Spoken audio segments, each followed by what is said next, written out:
अस्सलाम वालेकुम नाज़रीन, मैं हूं अरसलान खोकर, आप देख रहे हैं प्रोग्राम प्ले फील्ड। पीएसएल को लेके बहुत ही गहमा गहमी शुरू हो गई है। एक तरफ बाकी टीम्स और एक तरफ मुल्तान सुल्तान।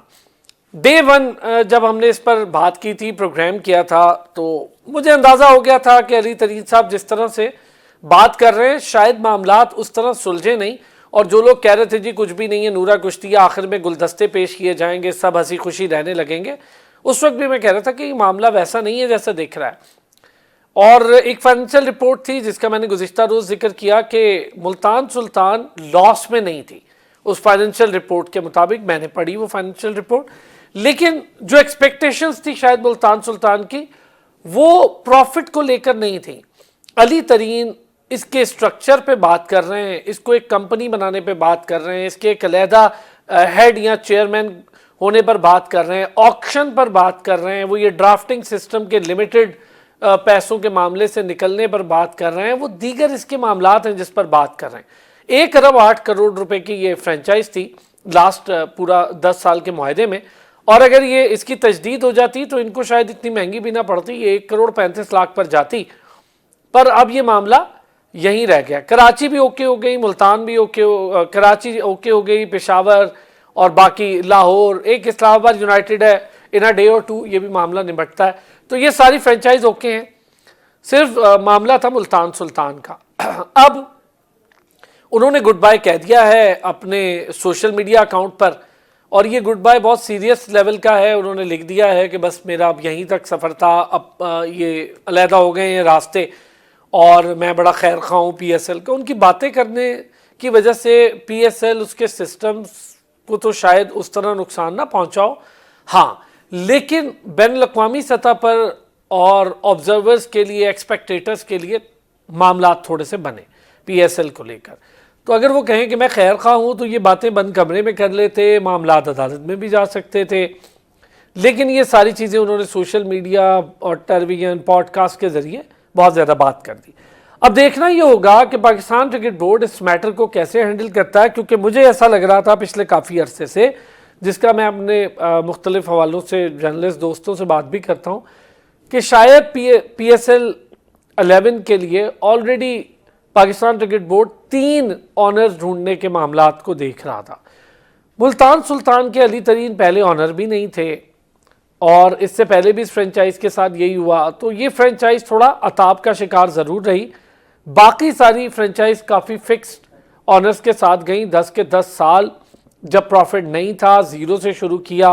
हैट्स ऑफ होगा कराची, लाहौर, पेशावर, इस्लामाबाद, इन सबको के ये जुड़े रहे और मुस्तैदी के साथ पाकिस्तान सुपर लीग को खड़ा किया, और फिर 10 साल का अगले मुआहदा भी कर लिया, तजदीद भी हो गई।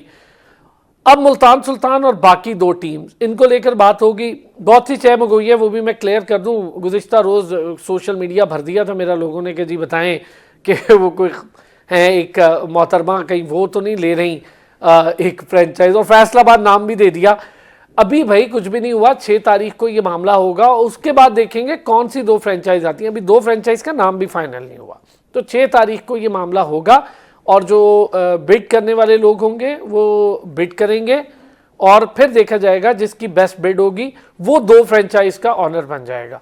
और मुझे लगता है यूँ ही है कि चारों पर ही बिड हो जाएगी, क्योंकि लोग यहाँ पर बहुत इंथ्यूजियास्टिक हैं और पीएसएल को लेके बहुत प्यार करते हैं, तो काफ़ी सारे लोग उसमें इन्वॉल्व हैं। चलें, इन सारी चीज़ों पर भी बात करेंगे।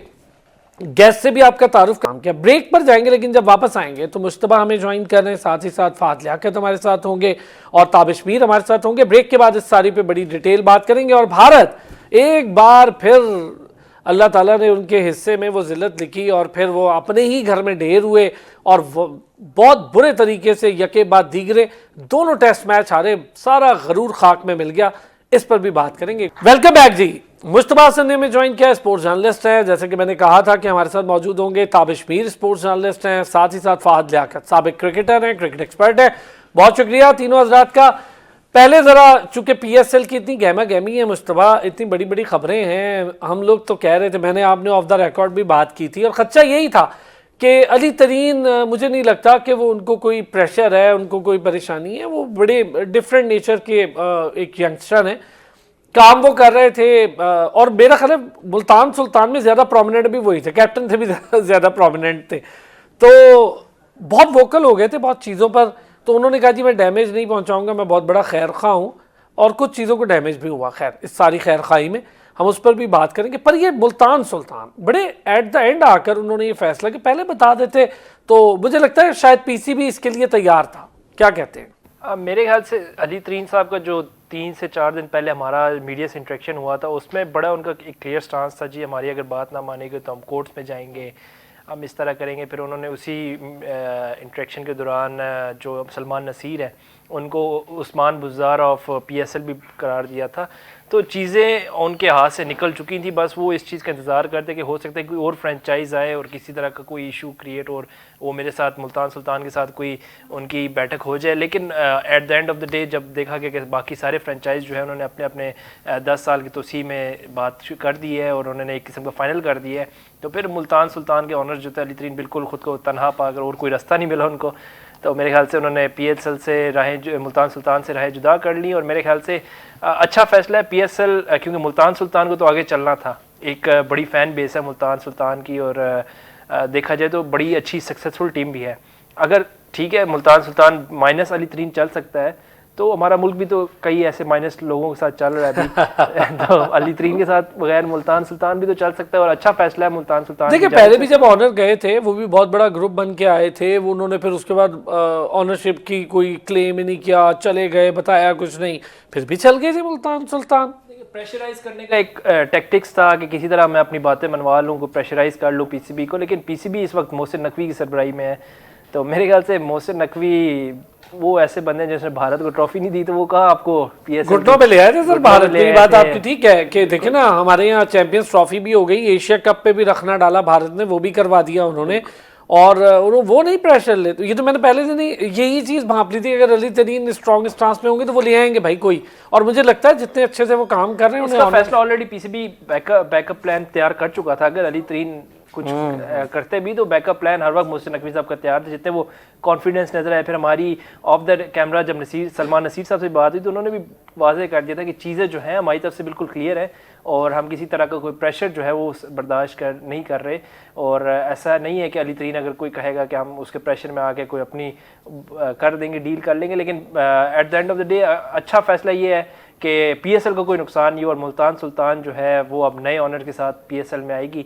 और अब 3 ऑनर आएंगे नए, बाकी 2 टीमें तो आएंगी, इसके भी ऑनर आएंगे। लेकिन फैंस के लिए मैं जरूर खुशखबरी दूंगा मुल्तान सुल्तान की जो खास तौर पे फैंस हैं कि चलें जी अली तरीन ना हुआ कोई और होगा, लेकिन टीम वही होगी आपकी। कप्तान आपका देखते हैं रिजवान होता है, क्योंकि अब तो रिजवान हो सकता है कप्तानी भी चेंज हो जाए। रिजवान को पहले ही टफ टाइम चल रहा था टीम में, तो अब ऑनर भी गए। अब ऑनर जब चला गया तो अब देखते हैं कि नया ऑनर नए कप्तान कौन होता है, ये देखना की बात। नई मैनेजमेंट, और फिर ये बड़ी जल्दी तैयारी करनी होगी, क्योंकि मेरा ख्याल है 6 जनवरी के बाद महीना डेढ़ ही रह जाएगा ज्यादा से ज्यादा। उसके बाद आपने वर्ल्ड कप के साथ ही पीएसएल का आगाज हो जाना है, फिर उसके बाद ऑस्ट्रेलिया की वनडे सीरीज हो जानी है। ताबिश अली तरीन को लेकर काफी ज्यादा चहमगोइयां होती रही, बात होती रही, कुछ लोगों ने कहा जी गुलदस्ते पेश कर देंगे, हंसी खुशी रहने लगेंगे, सब कुछ हैंडल हो जाएगा। उस वक्त भी कहा था मैंने कि ऐसा कुछ नहीं है, अली तरीन को काफ़ी क्लोजली मैंने देखा है, और जहां मोहसिन नकवी साहब को देखा तो मुझे नहीं लगता था कि दोनों तरफ से कोई इतनी लचक आ जाएगी। लेकिन अली तरीन ने बड़े एट द एंड ये फैसला तो किया, पर यकीनी तौर पर पीसीबी के पास ये मौका होगा कि ऑलरेडी वो इसकी तैयारी कर चुके होंगे। कैसा फैसला है अली तरीन का, और जिस तरीके से किया गया सोशल मीडिया के जरिए? जी बिल्कुल, जिस तरीके से अरसलान देखें ये महाजराई हुई डिजिटल मीडिया पर, वो शायद प्लेटफॉर्म नहीं था कि जहां ये बातें अली तरीन साहब ने करनी थी। जिस तरीके से सलमान नसीर साहब ने पहले ही आपने देखा कि जब ये सारी चीज़ें हो रही थी, ये कशमकश थी और गहमा गहमी थी, उस दौरान सलमान नसीर ने एक मौक़िफ़ अपनाया कि ये मामला जो है पाकिस्तान क्रिकेट बोर्ड या पीएसएल के जो आला ओहदेदारान हैं, सीईओ सलमान नसीर और फ्रेंचाइज ओनर्स के दरमियान हो सकते थे, और वहाँ एक स्पेस था उनके पास, और उस तरीके से अगर वो चीज़ों को डील करते और आइडियाज़ देते, यकीनी तौर पर सलमान नसीर उन काबिल और अहल लोगों में उनका शुमार किया जाता है जो बड़े अरसे से पाकिस्तान क्रिकेट बोर्ड के साथ मुंसलिक हैं। पीसीबी के सीईओ रहे हैं, इस वक्त पीएसएल के सीईओ हैं। और मैं आपको ये भी बात बताऊं कि मेरे ज़राए ने इस वक्त ये भी खबर दी है कि जो पाकिस्तान क्रिकेट बोर्ड के अंदर क्रिकेटिंग स्टाफ है या नॉन क्रिकेटिंग स्टाफ है बड़ा पसंद करता है उन्हें, और उनकी मौजूदगी से बड़ा फायदा हुआ था लोअर तबके को भी, और जो क्रिकेटिंग तबका उनको भी बहुत सारे उन्होंने अच्छे काम किए थे। तो उनकी कोई ऐसी कारकर्दगी नहीं है जिस पर उनको तनकीद का निशाना बनाया जाए। जिस तरीके से उन्होंने टारगेट किया अली तरीन साहब ने और बुजदार भी कह दिया पीएसएल का, तो ये सारी चीजें नेगेटिव उनके एंड पे गई। दूसरा ये एक तासुर भी सामने आ रहा है कि ऐसा लग रहा था कि पाकिस्तान सुपर लीग को लेकर फ्रेंचाइज ओनर्स का एक गठजोड़ था, वो चाह रहे थे कि बैकफुट पे लाना पीएसएल को या फिर पीसीबी को, लेकिन उसमें अमली किरदार शायद उस वक्त सिर्फ अदा करने के लिए उन्होंने आगे जो है अली तरीन साहब को रख दिया था, और अली तरीन साहब उस रोल को करने के लिए आगे तो बढ़े लेकिन फिर उनका साथ देने के लिए कोई और नहीं था। दीगर जो फ्रेंचाइज ओनर्स थे उन्होंने अपने मामलात को क्लियर रखा, कोई उस तरीके से स्ट्रेट अवे नहीं गए, और फिर उन्होंने जो है अपनी शायद डील बड़ी स्मार्टली कर ली, और अली तरीन इस महाजराई में अकेले हो गए जिसकी वजह से उन्हें एक बड़ा नुकसान उठाना पड़ा। मैं नहीं समझता इस वक्त जहां क्रिकेट के अंदर इतना पैसा आ चुका है, फाइनेंशियली इतनी सपोर्ट हो रही है, और आप देखें पीएसएल के जरिए इस वक्त जो विनिंग टीम है उसको भी भारी रकम दी जाएगी, 500 जी लाख जी, 5 लाख डॉलर तक बढ़ डॉलर। गई है रकम। तो ये सारी चीजें जो हैं गोल्डन मनी था जिसको शायद अगर वो ओन करते तो बहुत सारी चीजें तब्दील हो सकती थी, और जब आप एक ड्राइविंग सीट पर होते तो बहुत सारी चीजें आप कर सकते हैं। अगर अभी आप पीएसएल का पार्ट नहीं और आप तनकीद करेंगे तो अब आपके सुनने वाले कोई नहीं होंगे। जब माजी में आपके सुनने वालों की तादाद में बहुत हद तक इजाफा था क्योंकि आप उस वक्त मुल्तान सुल्तान के ओनर थे, अब आपकी वो सह नहीं रहेगी, और जब आपकी वो सह नहीं रहती है तो फिर आपकी बात में वो मजा भी नहीं होता। तो ये सारी चीजें हैं जो मैं समझता हूँ इस वक्त अली तरीन साहब जो भी मौके इख्तियार करें, जो कुछ भी कह दें, उन्होंने जो कुछ कहा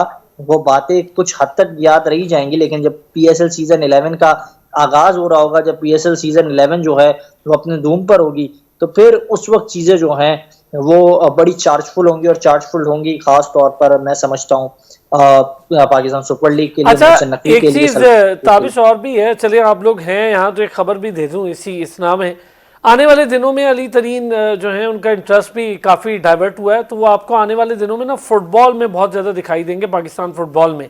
और यहाँ पर कोई लीग स्टार्ट भी होने जा रही है, ये मैं बहुत अर्ली दे दी है खबर, हालांकि मैं चाह नहीं रहा था ये खबर अभी दे दूं, लेकिन चलें। तो अली तरीन का रोल आप फुटबॉल में ज़रूर देखेंगे क्योंकि उनका काफ़ी ज़्यादा डाइवर्ट हो गई थी उनकी पूरी की पूरी तवज्जो भी, और पिछले दिनों वो फुटबॉल के साथ कुछ ज़्यादा ही एसोसिएटेड रहे भी हैं फेडरेशन के साथ भी, तो कोई काम वहाँ भी उनका मामला चल रहा है। अच्छा फहद, पीएसएल आप भी फॉलो कर रहे हैं, हम भी कर रहे हैं, 10 साल हुए, सारी टीम से बड़े अच्छे से आगे बढ़ी, और मैं नो डाउट उन फ्रेंचाइज को जो डे 1 से थी इंक्लूडिंग कोयटा ग्लैडिएटर, एक तो उनके ऊपर वैसे बड़ा प्रेशर था कि वो डोमेस्टिक के लिए बहुत काम करते हैं, कराची में क्रिकेट जोन क्रिकेट पे बहुत काम करते हैं, तो उन्होंने उन पर ज़्यादा प्रेशर था कि वो उन्होंने कम पैसों वाली फ्रेंचाइज ली, कम मुनाफे के साथ चल रही थी। उसके बावजूद मुझे उनके यहाँ से कोई बहुत शिकायत नहीं नजर आई। हाँ, अली तरीन के साथ कुछ थोड़ी बहुत उन्होंने भी शिकायत शेयर की, वो उनका हक बनता है, पर क्या अली तरीन का तरीका कार अलग होने का ठीक था? नहीं जी, बिल्कुल भी ठीक नहीं था। देखें, ये एक बिजनेस है बेसिकली। अली तरीन कोई क्रिकेटर तो है नहीं है, ना वो हमारी पाकिस्तान टीम का कैप्टन है, ना कोच है, वो एक बिजनेसमैन है। और बिजनेस में हमेशा कामयाब वो होता है जो अच्छा निगोशिएटर होता है। अगर आपके अंदर फ्लेक्सिबिलिटी नहीं है तो you can't be a good businessman, and it never doesn't mean कि आपके वालिद साहब एक बहुत बड़े बिजनेसमैन है तो आप भी बहुत बड़े अच्छे बिजनेसमैन हो जाएंगे। ये हर एक को अपनी स्किल डेवलप करनी पड़ती है। अली तरीन को मैं काफी देर से फॉलो कर रहा हूं, मतलब उसके अंदर ना बड़ा चाइल्डिश एटीट्यूड है basically. He is not grown up still, जो मेरी एक ऑब्जर्वेशन है। मैं भी एक बिजनेसमैन का बेटा हूं। बिजनेसमैन जो होता है ना वो एंड तक जाता है कि यार ये रस्सी टूटे ना, और अली तरीन ने शुरू ही इस तरह से किया है कि मैंने रस्सी तोड़ के छोड़नी है। ये उसकी मेंटल अप्रोच थी। तो क्या मतलब बोर्ड का क्या गया, हमारे मुल्क का क्या गया? अली तरीन ने वो इतनी बदतमीजी की, मतलब नोटिस को इस तरह आके फाड़ दिया। मतलब मुझे आप बताएं ना, एंड ऑफ द डे नुकसान किसका है? मतलब अली तरीन ने क्या गेन किया इतने साल? मतलब वो लड़के भी जो मुल्तान सुल्तान से खेलते हैं या मुल्तान के जो लोकलेट्स होंगे वो कितना डिमोरलाइज हुए होंगे। इस सारे सिनेरियो के बाद। और रही प्रॉफिट की बात या लॉस की बात, यार बाकी भी तो फ्रेंचाइज ओनर्स है ना, ठीक है, वो ना ही तो कोई अली तरीन से बहुत ज्यादा फायदे में जा रहे हैं, ना ही वो बहुत ज्यादा नुकसान में जा रहे हैं। तो चीजों को जो ना निगोशिएट किया जाता है, जिस तरह आप अपने घर में भी चीजों को डेली बेसिस पे निगोशिएट said. करते हो, आप इस तरह थोड़ी करते हो कि बात बात पे आप रिश्ते तोड़ दो, नाते तोड़ दो। ये चाइल्डिश है। और बेसिकली उसके वालिद साहब ने उसको आरे लगाना था, उसको शौक होगा। अब पहले उन्होंने क्रिकेट का बेड़ा गर्क किया है, अब आप कह रहे हैं जी फुटबॉल में आ रहे हैं तो फुटबॉल का बेड़ा गर्क कर देंगे। someone has to be professional, then get a seat।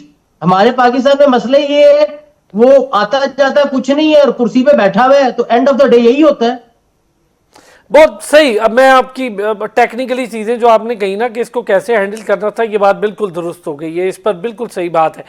अच्छा, पीएसएल अभी तो खैर देर है, अभी तो वर्ल्ड कप पहले, लेकिन चूंकि पीएसएल में इतनी गर्मा गर्मी हो गई है तो इसलिए उसकी बात भी करना थोड़ा थोड़ा हमारे लिए जरूरी है। फिर मैं जरा आगे बढ़ूंगा और इंडिया वाले मामले पर भी बात करूंगा कि कैसा जबरदस्त टेस्ट मैच हुआ साउथ अफ्रीका के लिए, उस पर भी हम बात करते हैं। अब एक चीज जरा आपसे जानना चाहूंगा मुस्तफा, क्या इत्तलात हैं जो गलत इत्तलात सोशल मीडिया पर है, जरा वो तो बताएं। किसी ने किसी को ऑनर बनवा दिया है, हम नाम नहीं लेते, कोई ऑनर बन के फिर रही है मोहतरमा जी, वो ऑनर हो गई हैं, कभी कोई कह रहा है वो ऑनर हो गई हैं। और बड़े अजीब बात यह है कि जर्नलिस्ट भी ये बातें कर रहे हैं, मैं हैरान हूँ। 6 जनवरी को जाके ये मामला फाइनल होना है, अभी कुछ भी नहीं है। और कई लोगों ने कहा जी ये नाम क्यों सिलेक्ट किए, नाम तो वो भी हो सकते थे। भाई नाम वो सिलेक्ट किए गए, आगे जाके और टीम्स भी बढ़ेंगी, लेकिन चूंकि कुछ लोगों ने अप्रोच भी किया था पाकिस्तान क्रिकेट बोर्ड को कि जी हम लेना चाहते हैं, फिर वो अपने हिसाब से देखकर ये सारी चीजें करती है। बिजनेस मॉडल है, इसकी एक अलग कंपनी बनाने की बात हो रही थी। मुस्तफा, आप समझते हैं 10 साल का जो नया मुआहदा हो रहा है, इसके बाद कुछ चीजें इसकी पीसीबी से अलग होके एक अलग से कंपनी बन जाएगी, जैसे आईपीएल या बीबीएल वगैरह काम करते हैं? सबसे पहले अगर हम बात करते हैं 2 टीम्स की जिसमें फैसलाबाद और गालबन गिलगित का नाम आ रहा था, तो ये तो सारी सोशल मीडिया की हाइप थी और लोग जितने भी थे हमने देखे जी गिलगित आ गया। फिर हमारे पड़ोसी मुल्क जो है भारत, उसमें थोड़ा सा गहमा गहमी वैसे ही हमारे सोशल मीडिया वाले बड़े एक्टिव होते हैं कि चलें जी किसी तरह भारत को आग लगा दी जाए। तो शुक्र अब ये नहीं कि उन्होंने कश्मीर का नाम नहीं दिया, वरना तक तो भारत की तरफ से बयानबाजी भी शुरू हो चुकी होती। लेकिन अभी उन्होंने गिलगित का नाम दिया, फैसलाबाद का नाम दिया, तो ये भी सिर्फ एक बातें ही हैं, क्योंकि असल फैसला तो पीसीबी और पीएसएल मैनेजमेंट ने हाँ, पे वो ऑनर्स भी जो उसको परचेज करने में इंटरेस्टेड अब वो फैसला जब 6 जनवरी को होगा तो उससे पहले कुछ भी फैसला कर लेना सोशल मीडिया पर खुद से, वो अब जिस मर्जी को टीम बना दे दे, वो अब सोशल मीडिया की बातें जो आजकल असल में ट्रेंड चल चुका है, बस सबसे पहले खबर ब्रेक कर दे, उसकी तस्दीक नहीं करनी कि आखिर सच भी है कि नहीं। सही बात तो हमारा ये एक सोशल मीडिया का एक कल्चर ऐसा आ गया। अगर हम बात करते हैं पीएसएल बतौर बिजनेस, और आप कह रहे हैं जैसे 10 साल का मॉडल और फिर बिजनेस है, बिल्कुल इस तरह हो सकता है, मुमकिन है, क्योंकि अब पीएसएल जो है वो बढ़ता जा रहा है, इसने आगे ग्रो करना है। 6 से 8 टीमें हुई थी शुरू में, 5 टीमों से हुआ, फिर 6 हुई, 6 से फिर अब 8 हो गई। तो ये अब बिल्कुल आईपीएल की टक्कर का एक जिसको कहते हैं ना कि ब्रांड बन चुका है पाकिस्तान का। और अब देखें, अब सबसे बड़ी बात क्या है कि पाकिस्तान क्रिकेट टीम का वर्ल्ड कप आने वाला है, उस पर कोई बात नहीं कर रहा, उस पर क्या करना है, उसकी सिलेक्शन, उस पर कोई बात नहीं करेगा, क्योंकि वो उतना पैसा नहीं है जितना आपको पीएसएल में नज़र आता है।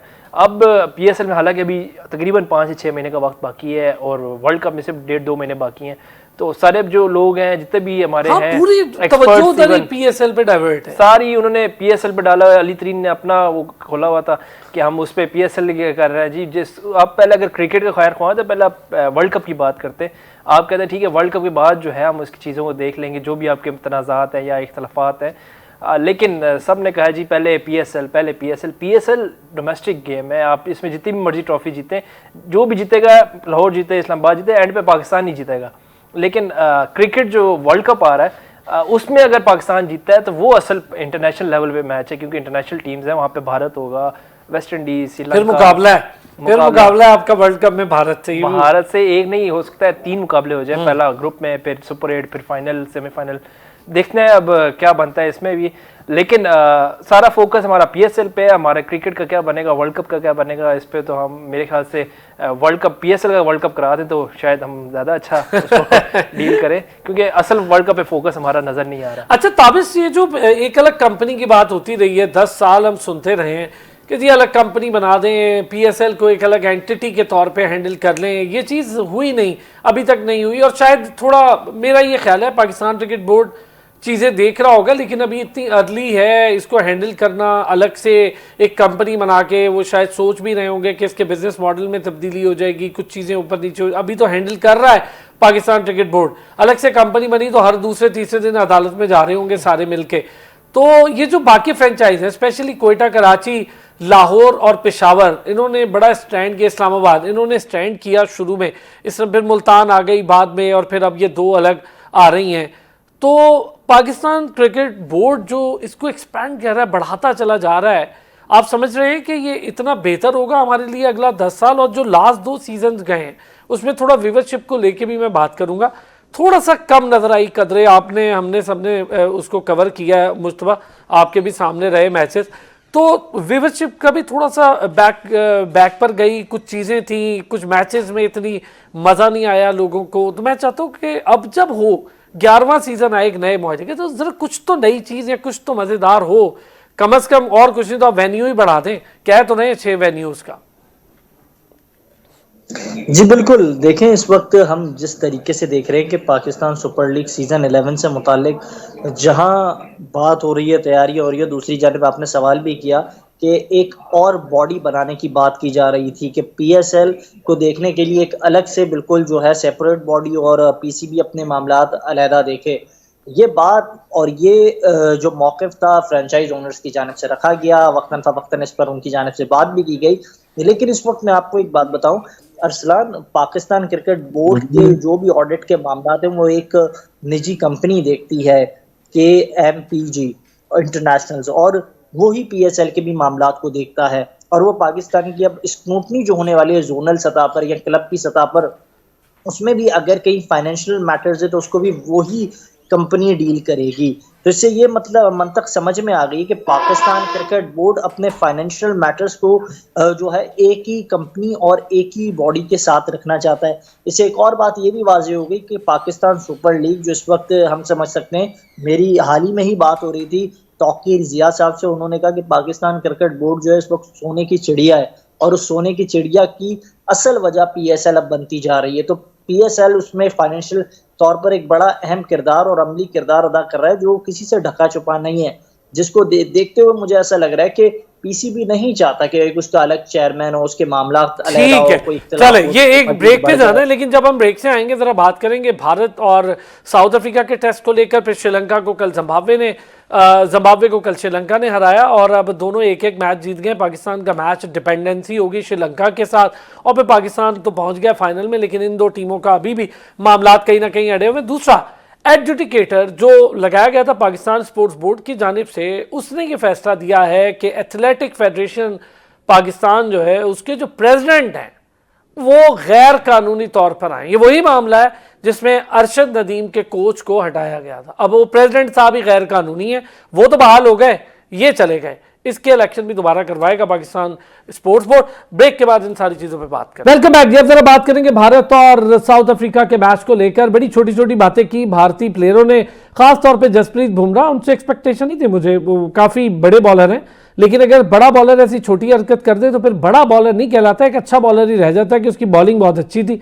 क्योंकि क्रिकेट एक पैकेज है, जेंटलमैन गेम है, हॉल ऑफ फेम में, और आपको उफक पर जब चमकना होता है, विजडन के टाइटल पे आना होता है, तो डीमेरिट पॉइंट्स होते हैं। अभी बाबर आजम के बारे में हमने बात की कि उन्होंने विकेट को पहली बार ऐसे बैट मारा, तो बड़ा दुख हुआ मुझे, क्योंकि उन्हें एक डीमेरिट पॉइंट मिला, और ये पॉइंट हटते हटते उनका टाइम लगेगा। ऐसा नेचर नहीं है बाबर आजम की। हम तो हर बॉलर की या हर बैट्समैन, उसका कहीं से भी ताल्लुक हो, खेलता अच्छा हो तो हम उसकी बड़ी कदर करते हैं। बोना कहा था, और खुद बोने साबित हुए क्रिकेट के। फहद, बड़ा जबरदस्त टेस्ट मैच हुआ और बड़ा जबरदस्त चपेट भी खाई इंडिया ने, और अपने ही घर में ढेर हो गई। देखिए जी, पहले तो आपने एक बात की जी कि वो बड़े रिस्पेक्टेबल बॉलर हैं जिन्होंने ये बात बोली। मैं पहली दफा आपके साथ डिसएग्री करने लगा हूं करें कि वो हर इंसान कभी भी रिस्पेक्टेबल नहीं हो सकता जो किसी की बॉडी शेमिंग करे। ये मैं बड़ी टेक्निकल बात करने लगा हूं। Sledging is something else and body shaming is something else. हम सबको अल्लाह ताला ने बनाया हुआ है, ठीक है। अगर आप किसी को छोटा बड़ा काला सफेद कहते हो ना, तो आप अल्लाह की मैन्युफैक्चरिंग को चैलेंज कर रहे हो। ये जो बोना वर्ड बोला गया है बेसिकली, तो अब मैं टीवी बैठा हुआ हूं, मैं क्या बोलूं, लेकिन उनको पता चल गया होगा कि बोना कहां से गुजर गया है, ठीक है। तो कभी भी किसी की ना गेम के अंदर बॉडी शेमिंग नहीं करनी चाहिए। किसी को डिस्टर्ब कर सकते हो, और ये बदतमीज कौम है बेसिकली। आपको पता ही है, ये लोगों की बॉडी शेमिंग्स करते हैं, कभी किसी को कुछ कहते हैं, कभी किसी को कुछ कहते हैं। एक रत्ती भर गैरत है नहीं इनके अंदर, ठीक है। पूरा मुल्क, पूरी कंट्री जो है एक्सपोज हो चुका है। मेरा ख्याल है जो मार्स पे लोग बैठे होंगे ना, वो भी जब ऊपर से इंडियंस को देखते होंगे तो कहते हैं लानत है आप लोगों पे, दुनिया। ये वो कौम है बेसिकली। और एरोगेंस जो है ना, वो कभी भी सस्टेनेबल नहीं होती है। Arrogance never sustain. ये एरोगेंस के मारे में, चाहे आप हमारे साथ वॉर ले लें, चाहे क्रिकेट खेलनी है या नहीं लेनी वो ले लें, हर जगह एरोगेंस, हर जगह अपने आप को पोर्ट्रे करना कि जी वी आर द बेस्ट, और रिजल्ट जीरो, ठीक है। साउथ अफ्रीका जैसी टीम जो कभी भी इस चीज में मशहूर नहीं थी कि वो स्पिनिंग ट्रैक्स के ऊपर अच्छा खेले, या उनके बहुत अच्छे स्पिनर्स हों जो कि पूरी टीम को आउट करते हैं, लेकिन दे प्रूव इट।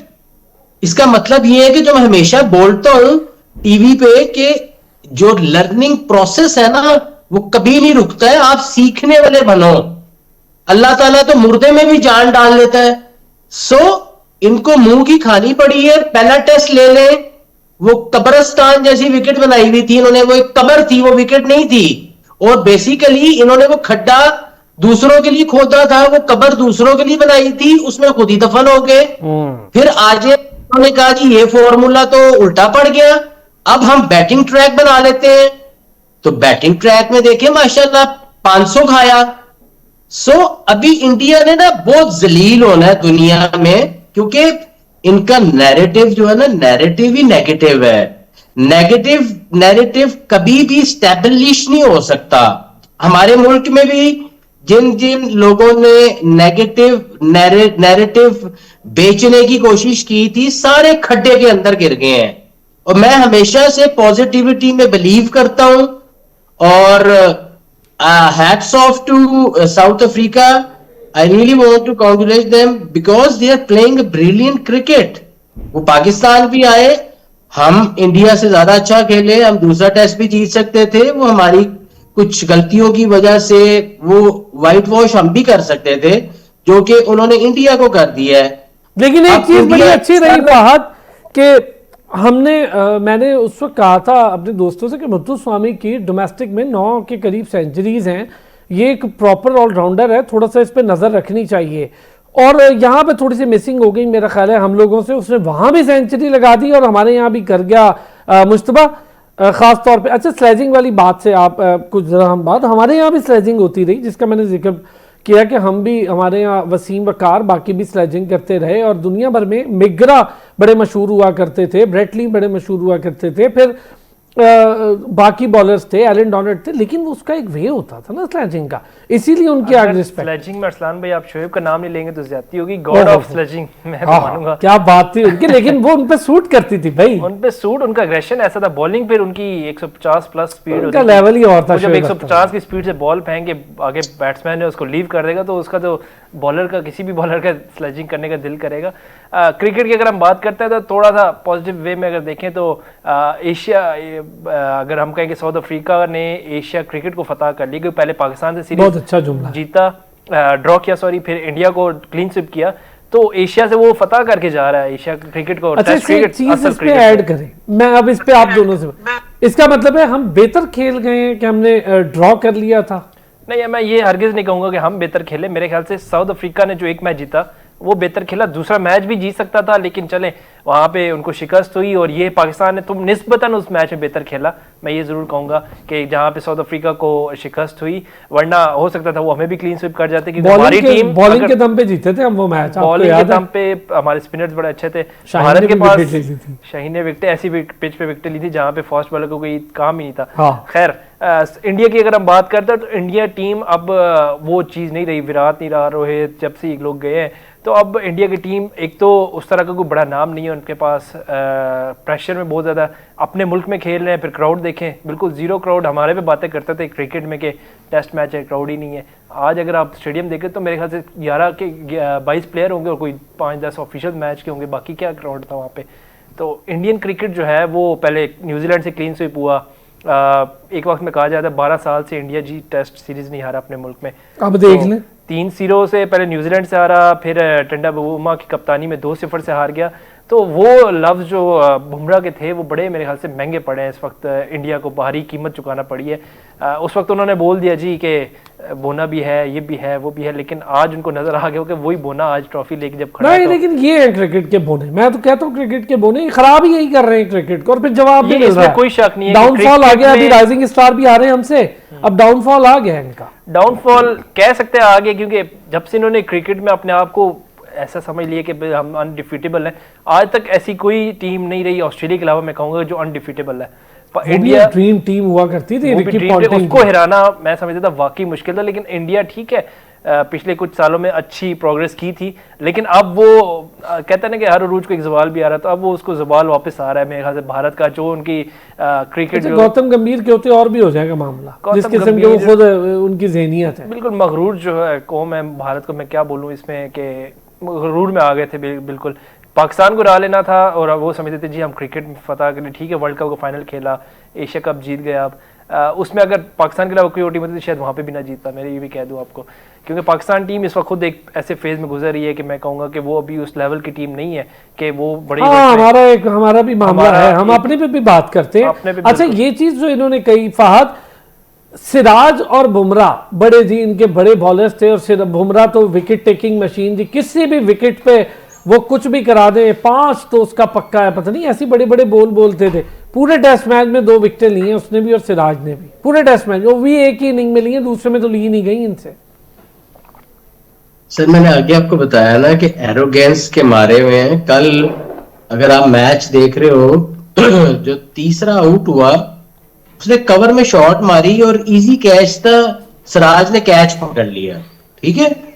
उसके कैच पकड़ने के बाद आप सिराज की बॉडी लैंग्वेज देखिएगा, उसने इस तरह अपना सीना फुलाया जिस तरह वो वर्ल्ड कप जीत गया है, ठीक है। मैं ना बड़ी छोटी छोटी चीजें नोट कर रहा होता हूं, और मुझे अल्लाह ताला ने इतनी सलाहियत दी हुई है कि मुझे पता भी चल जाता है कि इसने भी ये हरकत की है ना तो मुंह की खानी पड़ेगी, ठीक है।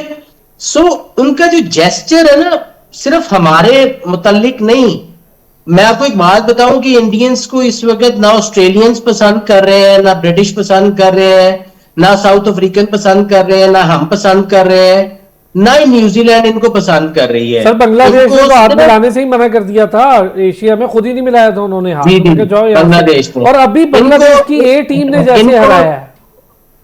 इनको सिर्फ इस वक्त पसंद कर रहे हैं जो इनकी प्रॉक्सी बने हुए हैं, वो है अफगानी, ठीक है।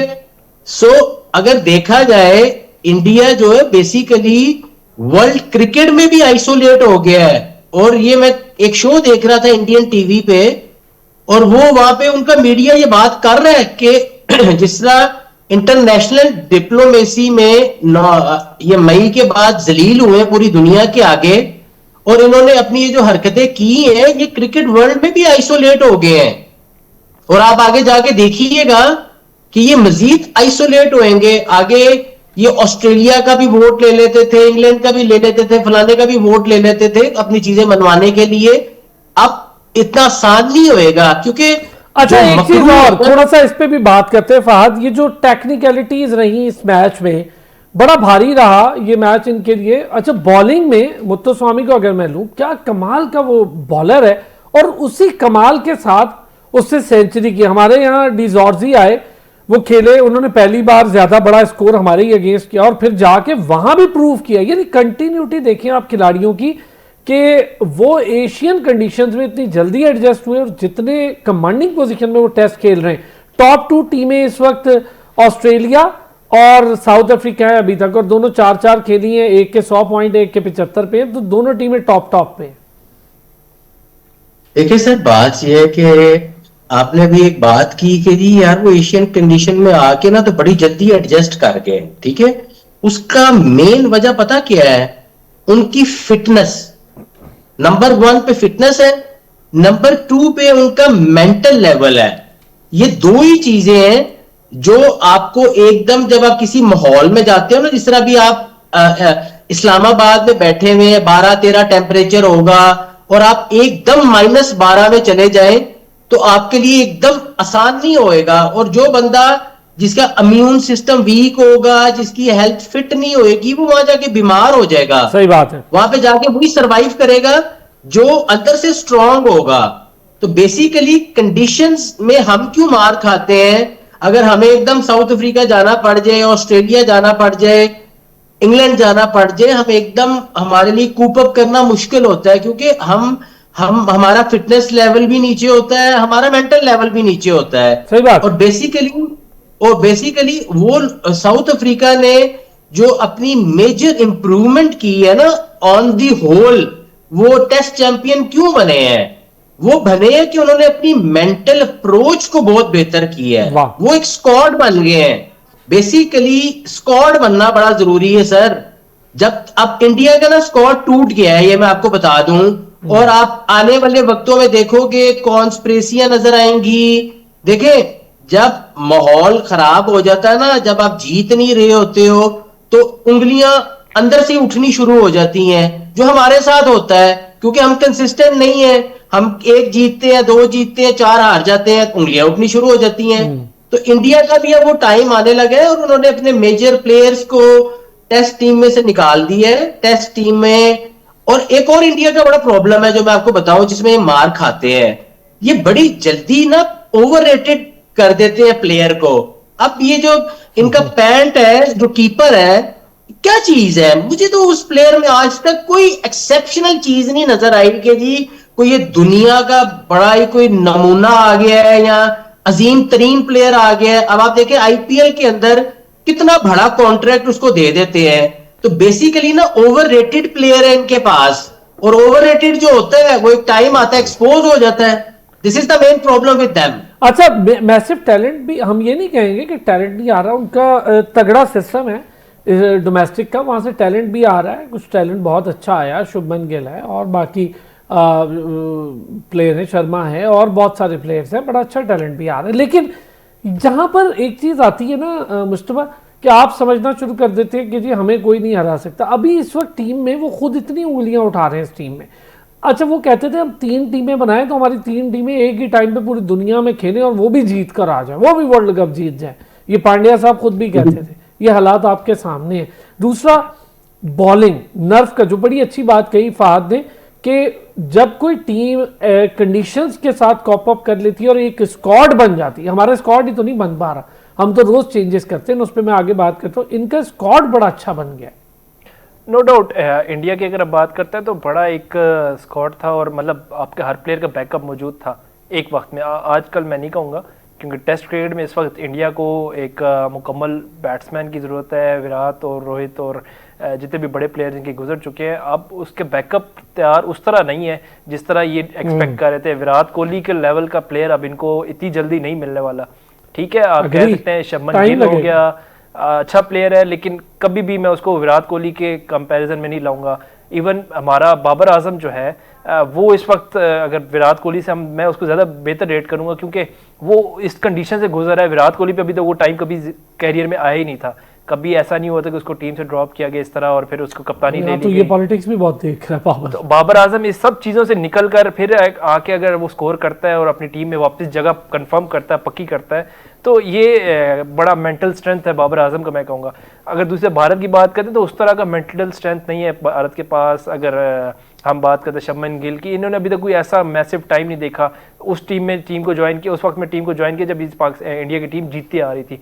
जब पता तब लगेगा जब आप लोग हार रहे होंगे, मुसलसल मैचेस हार रहे होंगे, और आपको जो मीडिया का क्रिटिसिज्म होगा, फिर भारतीय आवाम जितनी मुश्किल होती है वो आपके सामने है। जब ये चीज़ें इनको फेस करना पड़ेंगी, असल टेम्परामेंट टेस्ट तब होगा इनका। अभी तो वो जीते जा रहे थे और बस उनको वर्ल्ड कप भी मिल गया, एशिया कप भी मिल गया, और भी उन्होंने कई फाइनल खेल लिए, तो वो एक अपने कह रहे हैं कि छुपे हुए थे अभी तक, अब वो एक्सपोज होना शुरू हो गए।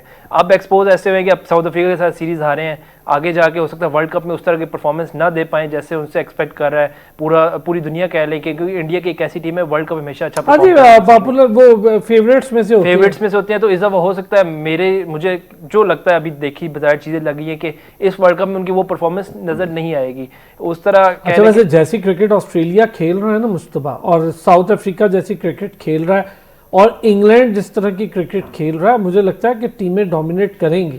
देखिए बेशक कंडीशन एशिया की होंगी, लेकिन जो आपकी टॉप टीम है ऑस्ट्रेलिया, साउथ अफ्रीका, न्यूजीलैंड, आप ये चीज इससे आगे वो ऑस्ट्रेलिया वर्ल्ड कप से पहले यहाँ आ रही है, कंडीशन से कॉप अप कर लेगी। अब वो south Africa, Australia, New Zealand, England जितनी भी टीम है ये इन चीज़ों से आगे निकल चुके हैं। मेंटल स्ट्रेंथ इतना उन्होंने, जैसे भी फाद भाई ने बात की थी कि उनकी मेंटल स्ट्रेंथ बड़ा अच्छा हो गया, कॉप अप कर लेते हैं आके। और पहले होता था, पुराने दौर में होता था कि वो आते थे और वो इस कंडीशन पर नहीं खेल पाते थे।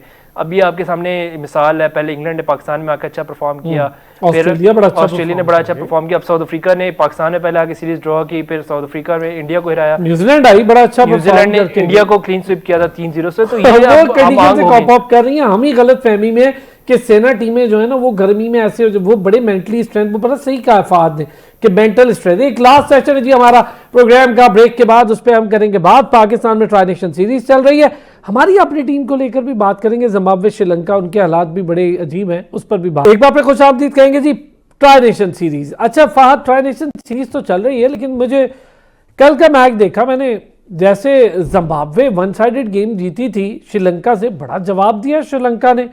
वन साइडेड गेम ही जिम्बाब्वे से जीत ली। मुझे उम्मीद नहीं थी वैसे श्रीलंका से, मुझे लग रहा था बड़ा आसान होगा जिम्बाब्वे के लिए दोबारा जीतना, पर बहुत अच्छी परफॉर्मेंस दी है श्रीलंका ने।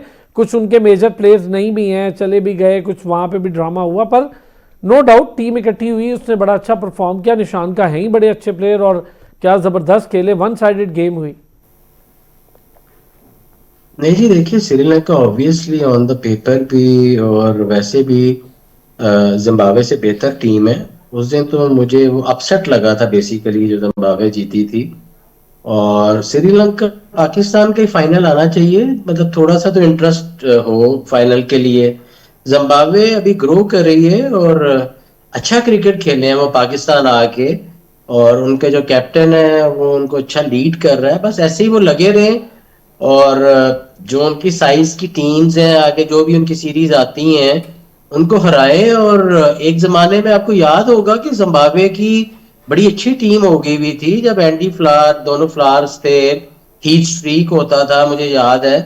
और अच्छी टीम होती थी। पाकिस्तान को उन्होंने पाकिस्तान में भी आके टफ टाइम दिया हुआ है, और आप जब वहां जाते थे तो आपको हमेशा टफ टाइम देते थे बेसिकली। तो they are trying and they are growing. हमें अपना देखना है बेसिकली कि अब देखिए ना, हमारे पास काफी सारे लड़के हो गए। आगे हम बात करते थे कि जी लड़के नहीं आ रहे। अभी जो राइजिंग टीम आपकी जीती है बेसिकली, अब असल इम्तिहान है बोर्ड का कि ये लड़कों को कैसे प्लेस करते हैं। ठीक है, अब आप समझेंगे जी 14 आपके ऑलरेडी जो 8 मेन टीम में है और 14 वो 28, आप 30 लड़के निकाल लें। ठीक है, अब इन 30 लड़कों को आपने यूटिलाइज कैसे करना है फॉर द नेक्स्ट 6 months या फॉर 1 year। अगर मैं कहीं बोर्ड में बैठा हूं तो मैं एक प्लान तैयार करूं और बोर्ड को पेश करूं कि जी ये प्लान है, इसमें से इतने लड़के जो हैं मुझे कैंप में दे दें, इतने जो आगे आ रहे हैं वो सीरीज में खेलें, और एक रोटेशन पॉलिसी के साथ। आप ये मत देखिए कि जो राइजिंग स्टार है इनमें से आपने सिर्फ T20 के लिए लड़के निकालने हैं। असल आंख ये होती है कि इसी राइजिंग स्टार टीम के अंदर आप 4-5 टेस्ट प्लेयर क्यों नहीं निकालते। सही बात है, जो टेस्ट भी खेले, जो वनडे भी खेले, जो T20 भी खेले। शाहिद अजीज को छोड़कर, शाहिद अजीज बिल्कुल हारिस रऊफ मुझे लगे उनमें वही कॉपी नजर आई। शाहिद अजीज जो है basically it's not a point, और मैं उसको इतना जानता भी नहीं हूँ कहाँ से आया है वो क्या है। लेकिन बात ये है कि आप शाहिद अजीज से तो चले जान छुड़ा लेंगे, रऊफ को लोग कौन जान छुड़ाएगा? बड़ा मुश्किल है, बड़ा मुश्किल है। ठीक है, सो वो हो सकता है कि रऊफ की जब एज में आए, अगर उसको कोई अच्छा, अब देखिए मैं आपको एक बात बताऊं, आपको रऊफ की तरह क्यों लग रहा है, चले आज ये भी आपको टेक्निकल एक टिप दे देता हूं। रऊफ का और उसका दोनों का सेम मसला है, साइड ऑफ द स्टंप जाके बॉल करते हैं। इन दोनों को किसी ने नहीं बताया कि आप जब विकेट के करीब आके बॉल करते हो भाई, तो लेग बिफोर का बहुत चांस बढ़ जाता है, और खास तौर पे जब हिटिंग हो रही हो।